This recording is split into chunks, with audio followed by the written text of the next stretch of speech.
হাওড়া আমতা রোডে মৃত্যুকে সঙ্গে নিয়ে রোজ যাতায়াত করতে হচ্ছে নিত্যযাত্রী থেকে শুরু করে ছাত্রছাত্রী সবাইকে। হাওড়া আমতা রোডের অবস্থা বেহাল থেকে বেহালতম।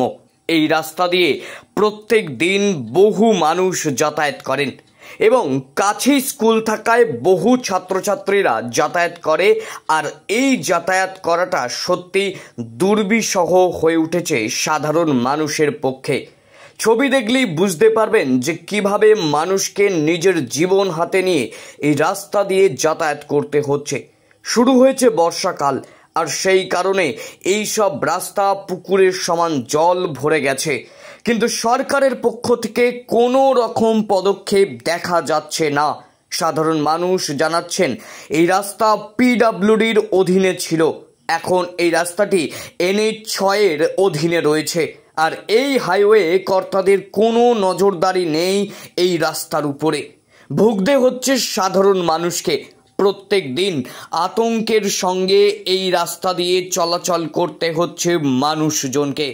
তাদের একটাই আবেদন, সরকার পক্ষের কাছে যত শীঘ্র সম্ভব এই রাস্তাটিকে যাতে মানুষের যাতায়াতের মতো করে দেয়া যায় সেটা ব্যবস্থা করা।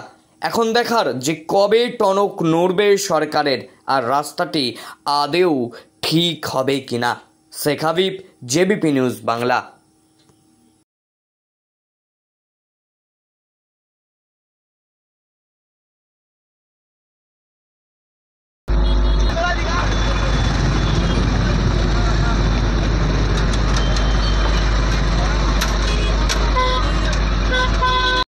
यही कहेंगे दादा कि अब आने वाले समय में यहाँ पर जब तक कोई मरेगा नहीं तब तक कोई रास्ता बनने वाला है नहीं। मैं अगले 20 साल से देख रहा हूँ यहाँ पर परिस्थिति बहुत दयनीय हो गई है, और यहाँ की पंचायत, यहाँ के लोग, यहाँ के सारे बड़े बड़े मार्केट बन रहे हैं, लेकिन इस रास्ते के विषय में कोई नहीं सोचता है। मैं खास करके ममता बनर्जी जी से यह कहूँगा कि आप इस रास्ता का संज्ञान लें, क्योंकि यह रास्ता जिस अवस्था पे है, आज नहीं कल छोटे छोटे बच्चे स्कूल के जाते हैं, किसी को कुछ होता है तो उसकी जिम्मेदारी कौन लेगा। इसलिए मैं आपसे रिक्वेस्ट करूंगा कि आप देखिए यहाँ की हालत बहुत ख़राब है और हम लोग बहुत परेशान हैं। सुबह जाते वक्त भी हमारा हाथ जान हथेली में रख कर जाते हैं और आते वक्त भी जान हथेली में रख कर जाते हैं। मेरा नाम जयप्रकाश राय, मैं यहाँ एक व्यवसायी हूँ। मैं 20 साल से यहाँ आ रहा हूँ, लेकिन इस रास्ते की एक ही अवस्था देख रहा हूँ। এখানে আমাদের বহুত কষ্ট হচ্ছে, স্কুলে বাচ্চা নিয়ে যেতে পারছি না, টোটো উল্টে যাচ্ছে, আমাদের যা ক্ষতি হচ্ছে আমরাই বুঝতে পারছি। কি বলবো, এখানে লোক কেউ শুনছে না, বুঝতেই পারছে না। আমরা তো 1 মাস ধরে ভুগছি এখানে, আর মাঝখানে একটু কাদা ফেলে দিচ্ছিল মাটি, তার জন্য কি অবস্থা হয়েছিল এখানটা লোককে ওরকে ওরকে। কোনো দায়িত্ব নেই এখানে। ও আছে সব কোথায় আছে ওরা নিজের ঠিক নেই। এখন बहुत कष्ट होच्छे, हमारा सकाल दोपहर बेला बच्चा नहीं तो हमारे खूब कष्ट होच्छे। हमारा नाम शेख मोहम्मद अली।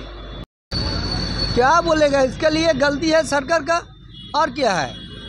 ये पहले PW का रोड था, अभी NH6 का अंडर में चला गया, तो उन लोग का तो जिम्मेदारी रहता है NH6 का, जो रास्ता इसको ठीक करने के लिए। आम जनता के लिए, आम आदमी के लिए कितना दिक्कत हो रहा है। ये गिर के गड्ढा हो रहा है, गड्ढा में गिर जा रहा है।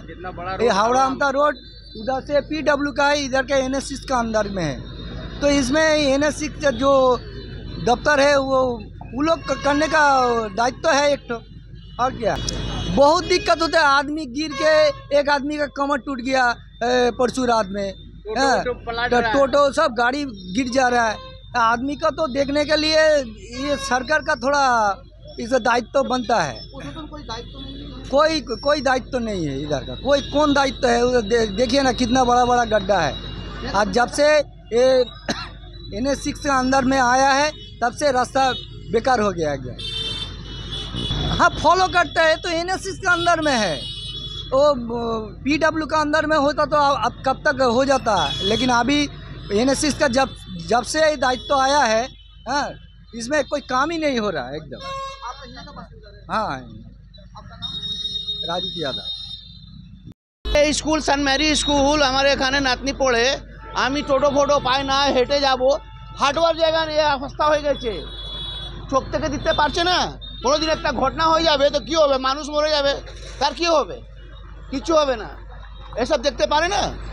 একটা একটু এটা করে দিই, রিপেয়ারিং করে দিই, আর কি এক মাস হয়ে গেছে গো, 1 মাস হয়ে গেছে। একবার একটা ধুলো ফেলেছিল, সব গাড়ি আটকে যাচ্ছে এখানে, পুলিশরা এখানে দাঁড়িয়ে দাঁড়িয়ে গাড়িটা পাস করাচ্ছিল। কি বলবো, এরকম অবস্থা হয়ে গেছে, কোনো কাজ করছে না। আরে কাজ করে কি, এটা তো চোখে দেখার জিনিস আছে, এটা জিনিস আছে, এটা দেখতে পারে, একটু রিপেয়ারিং করে দিলে হয়ে যাবে। রোড খুবই চালু রোড, দেখতে পাচ্ছ তো, 1 সেকেন্ডের গাড়ি আওয়া যাবো বন্ধ আছে। ঠিক আছে, হ্যাঁ আসছি। আমার নাম জামশেদ।